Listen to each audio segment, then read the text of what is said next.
Good morning girls. आज हम दोबारा से श्रोत्र वाला क्वेश्चन ही आगे कंटिन्यू करेंगे। हमने लास्ट वीडियो में ये जाना था कि वैदिक काल और उत्तर वैदिक काल में क्या अंतर होता है। तो बेटा वैदिक काल जो है उसका कालक्रम मैंने आपको समझाया। उसके बाद आपने उत्तर वैदिक काल के बारे में भी जाना कि उत्तर वैदिक काल जो है उसका कालक्रम क्या रहा है। वैदिक काल 1500 ईस्वी पूर्व से 1000 ईस्वी पूर्व के बीच, उत्तर वैदिक काल 1000 ईस्वी पूर्व से 600 ईस्वी पूर्व के बीच। ऋग्वेद वैदिक काल की रचना है।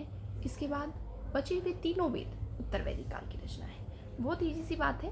तो वैदिक काल की रचना का हम अध्ययन कर चुके हैं। आज हम उत्तर वैदिक काल की रचनाओं का अध्ययन करेंगे, जिसमें हमारा सबसे जो दूसरा आता है वेद वो सामवेद है। सामवेद के बारे में हम बात कर रहे हैं। तो सामवेद जो है उसका साम धातु से बना है, जिसका अर्थ होता है गान। और ये एक ऐसा वेद है, जैसा कि नाम से ही स्पष्ट है, कि कुछ गाने से संबंधित वेद है। तो गाने की पुस्तक भी के नाम से भी इसको जाना जाता है। सारेगामापा, जो कि आज एक सीरियल भी बन चुका है, जिसमें जो एक रियलिटी शो के रूप में भी आता है। सारेगामापा, ये जो संगीत का जो मूल उद्गम है ये सामवेद से हुआ है। इसके अलावा एक ऐसा वेद है जिसके जो मंत्र हैं वो यज्ञ में जब देवता की स्तुति की जाती है उस समय जो है वो गाए जाते हैं, मतलब गाने के रूप में गाए जाते हैं, इसलिए इसको सामवेद का नाम दिया गया है। जब यज्ञ हो रहा होता है, जब देवताओं की स्तुति की जाती है, उस समय जब मंत्र बोले जाते हैं तो उस स्तुति को गाने के रूप में गाया जाता है, इसको सामवेद कहा जाता है। इसके लिए पर्टिकुलर जो है वो पुरोहित होते हैं, आगे भी बताएंगे इसके बारे में आपको, जो कि हर एक वेद के लिए अलग अलग अपॉइंट होते थे, नियुक्त किए जाते थे, जो अपना अपना कार्य यज्ञ के समय में करते थे। तो सामवेद जो वेद है उसमें 75 मंत्र मौलिक हैं, मतलब उसके खुद के हैं। इसके अलावा जो शेष मंत्र हैं वो ऋग्वेद से लिए गए हैं, उद्धृत किए गए हैं। ऋग्वेद से उठाकर उनको सामवेद में स्थान दे दिया गया है। भारतीय जो संगीत का मूल है वो इसको कहा जाता है। बहुत ही विनम्रतावश, बहुत ही प्रेमवश ये गाया जाने वाला वेद होता है और इसको सामवेद कहा जाता है। तीसरा वेद जो है वो यजुर्वेद है। यजुर धातु से बना है, यजु से, जिसका अर्थ होता है यज्ञ। इसका अर्थ क्या हुआ कि कुछ यज्ञ से संबंधित हम इस वेद में पढ़ने जा रहे हैं। यजुर्वेद जो है वो यज्ञ प्रधान ग्रंथ है। अपने आप में हर वेद से बिल्कुल अलग, बिल्कुल अनोखा है ये। उसका कारण ये है कि ये दो जो है वर्गों में बटा हुआ है। पहला शुक्ल यजुर्वेद, दूसरा कृष्ण यजुर्वेद। शुक्ल यजुर्वेद जो है वो आगे चलकर बढ़ जाता है 9 हिस्सों में, और इसके अलावा जो कृष्ण यजुर्वेद है वो आगे चलकर 4 हिस्सों में बढ़ जाता है। काष्ठक, कपिस्टल, तैत्तिरीय और मैत्रेय, इस तरीके से ये वेद हैं। यजुर्वेद जो है यज्ञ प्रधान मंत्रों से संबंधित जो है वेद होता है। यजुर्वेद के जो मंत्र होते हैं उसमें जो यज्ञ करते हुए जो देवता है वो उन मंत्रों का आह्वान करते हैं, बोलते हैं। और ये जो है ये उस समय के सामाजिक जीवन की स्थिति के बारे में, तत्कालीन समय की यज्ञ विधियों के बारे में हमें बताता है। यज्ञ की वेदी कैसी होगी, यज्ञ किस तरीके से किया जाएगा, पुरोहित को किस तरफ बैठना है, सामान्य व्यक्ति जो पुरोहित यज्ञ हवन करता है यानी यजमान जिसको बोलते हैं उसको किस तरफ बैठना है, ये सब बातें इसमें निहित होती थी। और बहुत ही अच्छा विवरण जो है यजुर्वेद में यज्ञों से संबंधित दिया गया है, यज्ञ प्रधान है ये।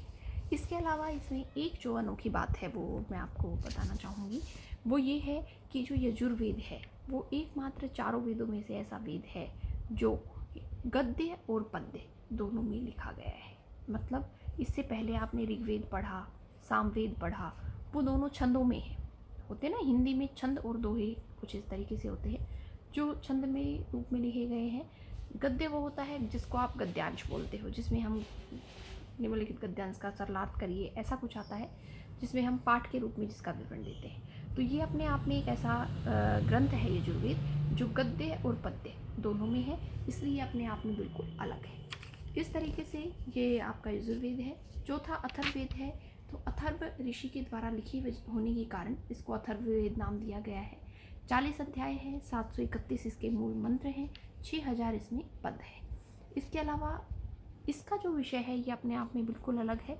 जादू टोनों से संबंधित है, राज्य भक्ति से संबंधित है, विवाह से संबंधित है, ताबीजों से संबंधित है, लोगों के अंदर बीमारियां हैं तो उनको दूर करने के लिए अंधविश्वासों से संबंधित है ये ग्रंथ। इसमें जो है उस समय के आर्य और अनार्य जो संस्कृति है उसका भी मिश्रण आप इसमें देख सकते हो।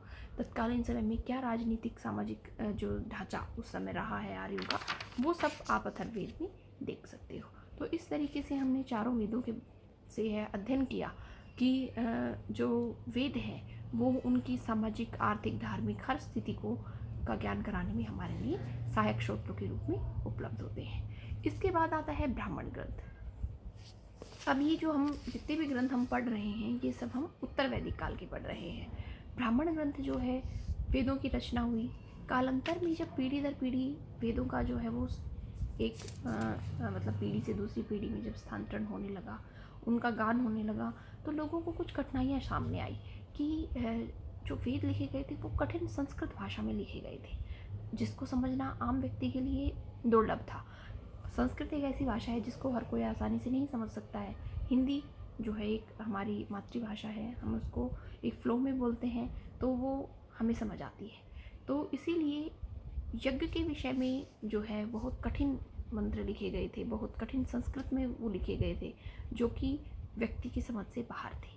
इसलिए वेदों के बाद ब्राह्मण ग्रंथों की रचना की गई उस जटिलता को सरल करने के लिए, उस जटिल विषय को आसान बनाने के लिए। वेदों के जो जटिल विषय थे उनको आसान बनाने के लिए ब्राह्मण ग्रंथों की रचना हुई थी। तो जितने भी आपके 4 वेद हैं उनके ब्राह्मण ग्रंथ अलग अलग हैं। हर एक जो वेद है उसके लगभग 2 ब्राह्मण ग्रंथ हैं, तो हम उसके बारे में जानेंगे। सबसे पहले जो आपका है ऋग्वेद। ऋग्वेद जो है उसका जो ब्राह्मण ग्रंथ है उसके 2 ब्राह्मण ग्रंथ हैं, ऐत्रेय और कौशिकी। दूसरा आपका यजुर्वेद है जिसका शतपथ ब्राह्मण है और तैत्रेय ब्राह्मण है।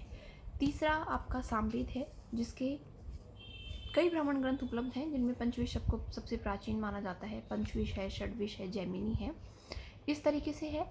इसके अलावा चौथा है आपका अथर्ववेद जिसका गोपथ ब्राह्मण है।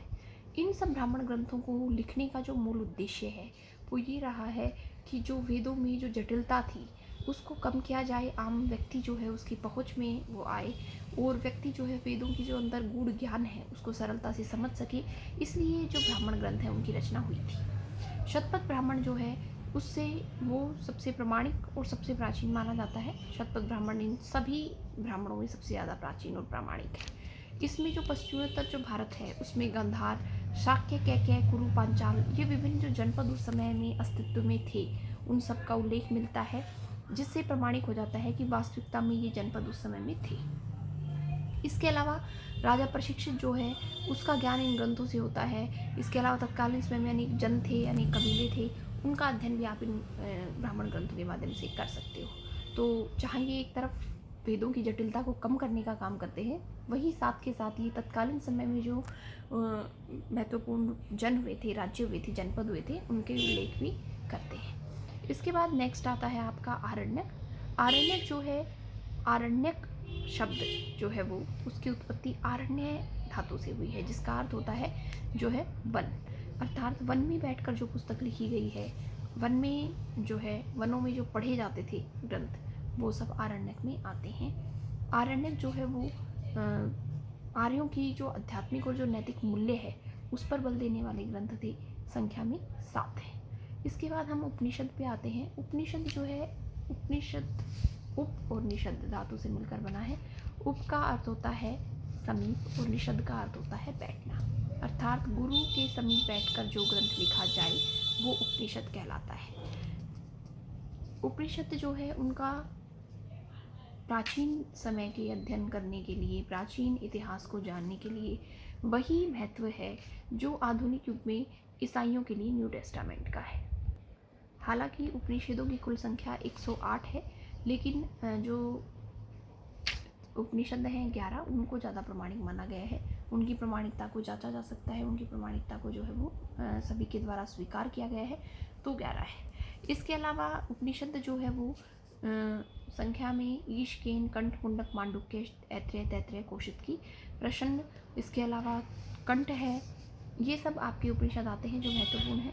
सृष्टि की रचना कैसे हुई है, जीव की उत्पत्ति क्यों हुई, आत्मा क्या है, मृत्यु क्यों होती है, मृत्यु के पश्चात पुनर्जन्म कैसे होता है, ये सब जो है मृत्यु के बाद मनुष्य को क्या बनना है, क्या उसका जीवन हो जाता है, ये सब इसके माध्यम से आप पढ़ते हो।